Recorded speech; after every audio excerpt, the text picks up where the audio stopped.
Good, very good भाई, progress is much better than I thought. Thank you Vivek. Thank you doctor साहब। भाई रामकिशन जी, मुझे पूरा विश्वास है भगवान ने अगर चाहा तो हम हाथ की मूवमेंट फिर से शुरू करवा कर ही रहेंगे। डॉक्टर साहब, जब से आपके टच में आए हैं हमें तो पूरा विश्वास हो गया है। अरे ऐसी भी क्या बात है रामकिशन जी, बड़ी से बड़ी बीमारी में भी होम्योपैथी ने कई बार अपना असर दिखाया है, चाहे वो चोट बचपन की क्यों ना हो। लेकिन फायदा तो तब होगा सर जब विवेक भैया सही वक्त पर अपनी दवाई लेंगे। ये तो भाईजान है जो पीछे पड़े रहते हैं, वरना भैया को काम से फुर्सत कहाँ। जी डॉक्टर साहब, इनकी दवाई की शीशी हमेशा हमारी जेब में होती है। ऑफिस के अंदर चाय या चीखे चिल्लाएं, हम उधर टपक पड़ता है इनको दवाई देने के लिए। चलिए मुंह खोलिए, दवाई का टाइम हो गया है। थैंक यू भाईजान। डॉक्टर साहब, मेरा हाथ ठीक हो ना हो, इतना विश्वास जरूर है कि आपके साथ रहकर हमें थोड़ी सी स्ट्रिक्ट लेकिन एक बहुत अच्छी डॉक्टर मिलने वाली है। ओ विवेक बेटे, इतनी तारीफ मत करो कि मैडम हवा में उड़ने लगे। डॉक्टर साहब, ट्रेजेडी देखिए, बेटी के नाम पे रेस्टोरेंट्स खोले, कितनी बार कहा है कि वहां जाकर बैठो, खुद खाओ, लोगों को खिलाओ, पर नहीं। पता नहीं आपके पेशे में क्या मोती चढ़े हुए हैं। डॉक्टर साहब, अंकल को जब भी भूख लगती है ऐसे ही कहते हैं। ओ बेटे, अगर दिन भर तुझे भी ककड़ी और गाजर खाना पड़े ना, तब पता चले। देखो पर आज पार्टी में मैं इसकी एक नहीं सुनूंगा, और फिर ऊपर से प्रेम आ रहा है, आज तो डबल खाऊंगा मैं। Okay, done done done done. चलो शाम को पार्टी में प्रेम से मुलाकात भी हो जाएगी। अच्छा, bye everybody. Bye Preeti. Bye everybody. Doctor Preeti, 1 minute please have a seat right here, I will be right back. Hello ji, आज हमारे मंझले भैया श्री प्रेम बाबू अमेरिका से वापस आ रहे हैं। आपको अपनी खुशी की गहराई के बारे में कुछ कहना है जी? क्यों बेचारी प्रीति को सताता रहता है? लो मम्मी, क्या हम नहीं जानते एक दिन इन दो दिलों को एक होना है। वैसे प्रेम भैया को लेने एयरपोर्ट कौन गया है मम्मी? कोई नहीं। क्यों? जी, प्रेम भैया के क्लियर इंस्ट्रक्शंस हैं कि एयरपोर्ट कोई ना आए, सिर्फ गाड़ी भेज दें। अच्छी बात यह है हमारे छोटे भाई किसी को तकलीफ नहीं देना चाहते। प्रेम भैया तो संत आदमी हैं। भगवान जाने इस लड़के का क्या होगा। कुछ नहीं मम्मी, वो लाखों में एक है। आंटी जी, हॉल में बाबूजी ने आपको बुलाया है, डेकोरेटर्स आए हैं। मिस रेहाना जी, आप जानती हैं प्रेम भैया का नाम सुनते ही हमारी डॉक्टर प्रीति का चेहरा कैसा हो जाता है? जैसा अनवर भाईजान का हो जाता है आपको देखकर। अल्लाह कसम, क्या डेंजर आदमी है। This boy deserves a slap. एक बार फिर हाय। हाय सपना, प्रीति जीजी। हेलो संगीता जीजी। हाय जीजा जी। हेलो सपना, कब आए तुम? अभी अभी। हाय, बाबूजी और दादी माँ भी आए हैं। दादी माँ आई है? हाँ चलो।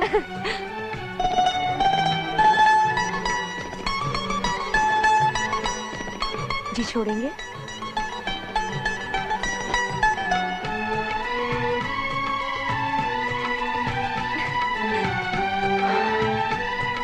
घर आया मेरा परदेसी, प्यास बुझी मेरी अखियन की। सच दुर्गा मौसी, आज के फंक्शन के लिए आप इतनी दूर गांव से आई, बहुत अच्छा लगा। वो तो आना ही था रामकिशन जी, हमें गांव के जो ठहरे वो भी पड़ोसी। चलो भाई सपना, फंक्शन का अपना चार्ज संभालो। Yes sir. देखिए विवेक भैया, स्टेज की डेकोरेशन का सारा सामान साथ लाई हूँ। सारी सजावट आज संगीत को ध्यान में रखकर की जाएगी, क्योंकि अंकल को संगीत से बहुत प्यार है। मौसी बहुत ही मेहनती लड़की है हमारी सपना। कॉलेज में हमेशा फर्स्ट आती है, घर में आपका और काम में अपने बाबूजी का हाथ बटाती है। और एक हमारे साहबजादे विनोद सुबह 8 बजे उठते हैं।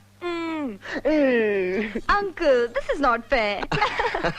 अरे सपना, दूसरा राउंड शुरू हो रहा है। तुम्हारे बाबूजी हमारे धर्मराज जी की पूजा खत्म हुई या नहीं?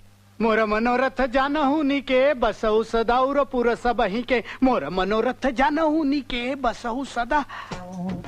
प्रभु, मैं जब भी इस घर में आता हूँ तो ऐसा लगता है किसी राजमहल में आ गया हूँ। कहाँ मेरा रामपुर का छोटा सा साड़ी का कारखाना, और कहाँ ये रामकिशन जी की आलीशान इंडस्ट्रीज।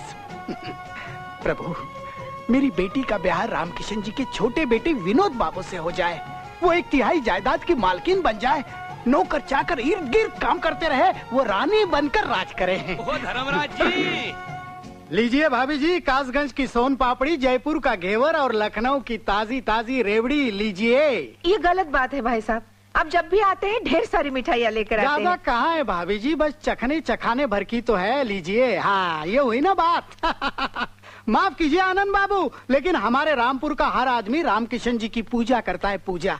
इन्होंने अपने गांव के लिए क्या क्या नहीं किया, स्कूल बनवाए, कॉलेज बनवाए, अस्पताल बनवाए, और अब इतनी बड़ी फैक्ट्री लगवा रहे हैं जिससे गांव की उन्नति में 4 चांद लग जाएंगे। इस फैक्ट्री के पीछे हमारे विवेक बेटे ने भी तो खूब मेहनत की है।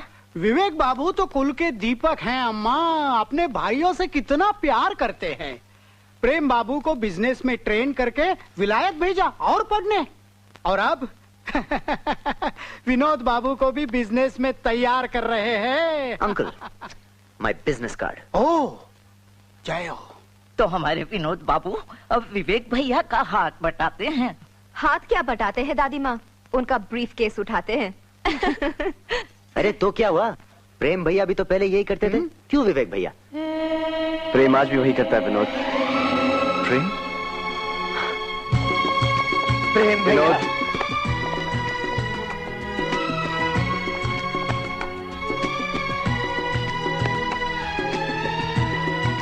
पापा। हाँ बेटा। प्रेम, welcome home. Pritam uncle. Prem.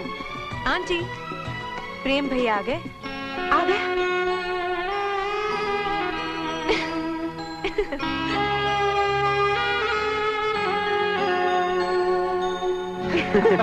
A, come on, come on, come on, come on, come on, come on. माँ। रहने दे, रहने दे। प्रेम, तू पिछली छुट्टियों में घर नहीं आया था ना, इसलिए माँ बड़ी नाराज है। मामी, माँ को तो मैं मना लूंगा।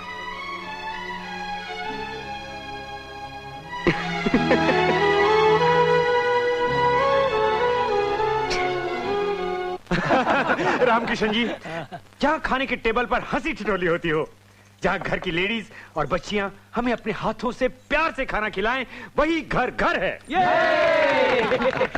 वकील साहब, the family that praise together, eats together, stage together. ले प्रेम, तेरा मनपसंद हलवा। थैंक यू माँ। मम्मी, हमें इतने प्यार से कभी नहीं खिलाया। अच्छा, हमारी तो बस मामी है। ओ मामी के बच्चे।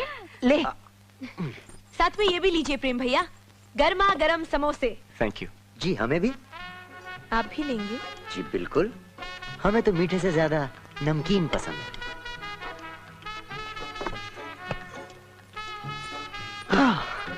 आनंद बाबू, हाँ जी। आप चाय और लेंगे? थैंक्स। प्रेम भैया लेंगे। नहीं नहीं, अरे नहीं नहीं, क्या आप तो सर्व करिए जी। क्या सीन है।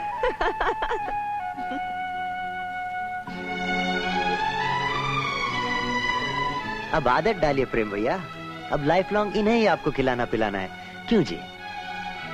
अरे कहाँ जा रहे हैं आप, बैठिए ना। अरे मुम्मू रानी, कहाँ हो? लो आ गई।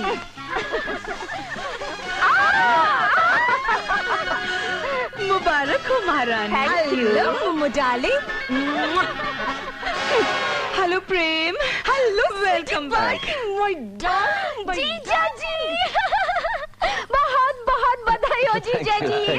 देवी जी, ये तो समझ में आता है कि आप भाभी जी को प्यार से मुम्मू कहती हैं, लेकिन ये आपके जीजा जी किस रिश्ते से हुए? राजी, हमारी सहेली के वो हमारे जीजा जी हुए ना। धन्य है, धन्य। शर्म नहीं आती तुम लोगों को? अब आ रही हो? यार क्या बताएं, कल रात क्लब में रमी की बाजियां इस तरह चली कि सुबह के 4 बज गए, और तू जानती है हमसे सुबह जल्दी उठा नहीं जाता। We are lazy girls. Hello वकील साहब। हेलो। How cute. सुबह देर से उठती है, यहाँ देर तक बैठती है। तेरी कसम मोमो, आजकल जिस घर में देखो झगड़े हैं। कहीं बाप बेटे में झगड़े, भाई भाई में झगड़े, सास बहू में झगड़े। These bahus are a big problem. मैं तो कहती हूँ जैसे बेटों की शादियां हुई सबको अलग अलग कर देना चाहिए, काम अलग, घर अलग, छुट्टी। आज माँ बाप का यही फर्ज रह गया है। मैं अग्री नहीं करता शांति जी। जितना सुख साथ रहने में है उतना अलग रहने में नहीं। परिवार साथ हो तो इंसान किसी भी मुश्किल का सामना कर सकता है, अलग होने से शक्तियां बिखर जाती हैं। और जरा घर के बच्चों का भी तो सोचो, जब दादा दादी जिंदा हों तो बच्चा अलग रहकर भला क्यों उनके स्नेह से वंचित रहे? बिल्कुल, माँ बाप का फर्ज ये है शांति जी कि वो बच्चों को बचपन से ही सही संस्कार दें, ताकि हमेशा संगठित रहते हुए वो एक दूसरे का सुख दुख बांट सके। It is impossible. चलिए लगी शर्त? हाँ, This I agree. जी जी, अब आपको तैयार भी तो होना है। अरे हाँ, हमारा ये डिस्कशन रामकिशन जी के साथ तो चलता ही रहेगा। फिर हमें भी तो तैयार होना है। तो शाम को मुलाकात होगी जीजा जी। अच्छा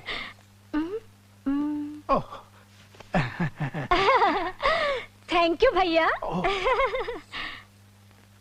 एक्सक्यूज मी, वकील साहब से कहिएगा सी यू।